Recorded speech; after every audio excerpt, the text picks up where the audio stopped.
আরজিকরের ঘটনায় দোষীদের শাস্তির দাবি জানিয়ে পটের ছবি এঁকে গান গাইলেন পিংলার পট শিল্পীরা। আরজিকরের ঘটনায় দোষীদের বিচার চেয়ে রাস্তায় নেমেছেন রাজনৈতিক দল থেকে ছাত্র, যুবা, মহিলা সহ রাজ্যের নানা স্তরের মানুষ। রাজ্য ছাড়িয়ে এই ইস্যু দেশের বাইরে বিদেশের মাটিতেও আছড়ে পড়েছে। সবারই একটাই দাবি, নির্যাতিতার বিচার। এবার সেই রেশ এসে পড়ল পশ্চিম মেদিনীপুর জেলার পিংলার পটুয়াপাড়ায়। দেশের নানা সময় নানান ইস্যু নিয়ে তুলি কলমের খোঁচায় পটচিত্র এঁকে গান বেঁধেছেন শিল্পীরা। এবার গোটা দেশ যখন আরজিকরের ঘটনায় দোষীদের শাস্তির দাবিতে সোচ্চার, তখন পিংলার পটুয়াপাড়া কি আর চুপ থাকবে? পশ্চিম মেদিনীপুর জেলার বিখ্যাত পটশিল্পের গ্রাম নয়াতে পটশিল্পীরা তাদের রং তুলিতে চিত্র অঙ্কন করে সুর দিয়ে আরজিকর নিয়ে আওয়াজ তুললেন। গানটিতে কণ্ঠ দিয়েছেন আন্তর্জাতিক খ্যাতনামা পটশিল্পী বাহাদুর চিত্রকর, এছাড়াও সাবিনা চিত্রকর, রূপসোনা চিত্রকর, নাজিরা চিত্রকর, রাজেশ চিত্রকর এবং নাজরা চিত্রকর একত্রে সুর দিয়ে আরজিকরের ঘটনার দোষীদের শাস্তির দাবিতেও বিচার চাইলেন। ডাক্তার দিদিমণি ধর্ষণ করে হত্যা করলেন শয়তান মুখোশধারী, আরজি করে ধর্ষণ হলো। আমরা পটচিত্রের মধ্যে জানাচ্ছি যে মেয়েদের তো কোনো কি স্বাধীনতাই নেই। মেয়েরা যে রাত বিরতে রাস্তাঘাটে বেরোবে তার তো কোনো নিরাপত্তাই নেই। ডাক্তারদের নিরাপত্তা নেই, তারা আমাদের কি নিরাপত্তা থাকবে? তাই আমরা পটচিত্রের মাধ্যমে তুলে ধরেছি।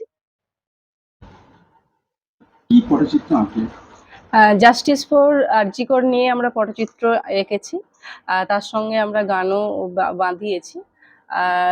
আরজিকর নিয়ে আমাদের একটাই যে আমরা মেয়েরা হয়ে নিরাপত্তা বিহীন আছি, আমরা যেন আমাদের নিজেদের নিরাপত্তা নিজেরা আমরা পাচ্ছি না। একটা ডাক্তার দিদিমণি হয়েও যে আমরা দ্বিতীয় ভগবান যাকে মানি, ডাক্তারের ভগবানের পরে আমরা ডাক্তারকে স্মরণ করি, তো তার নিজের নিরাপত্তা নিজেও রাখতে পারলো না। একটা ভগবান এর যেখানে আমরা দিয়েছিলাম যে হ্যাঁ দরজায় যে ভগবান, তো সেই তুলনায় আমাদের পটচিত্র, আমরা একজন শিল্পী, আমরা মেয়েরা বিভিন্ন বাইরে যাই, তো আমাদেরও বুকে খুব ভয় থাকে। আমরা পটচিত্র শিল্পগ্রাম নয়াতে বসবাস করি। আমরা যে কোনো ঘটনা ঘটলে পটচিত্রের মাধ্যমে আমরা তুলে ধরি। যেমন নির্ভয়া কাণ্ডর উপরে ধর্ষণ হয়েছিল, তার উপরে তুলে ধরেছি।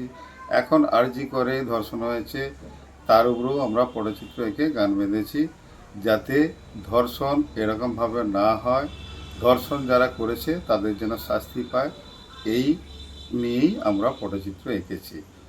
বোঝাতে চাইছি যে মা বাবার কোল খালি হলে বৃদ্ধ বয়সে তারা কোথায় যাবে, সেই জন্যে পটচিত্রের মধ্যে অনেক কিছু রয়েছে। আমরা সরকারের কাছে আবেদন করেছি যাতে আমরা নির্মল জগৎ চাই। পটের মধ্যে কি কি প্রকাশ করেছেন? পটের মধ্যে যেটা প্রকাশ করেছি, আমরা চাইছি যে সুন্দরভাবে মানুষ দিনরাত সমানভাবে যেন কাজে যায়।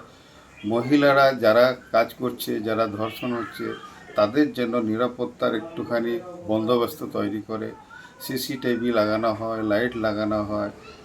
সবাই আমরা এটাই চাইব যে নির্মল বাংলা গড়ে উঠুক।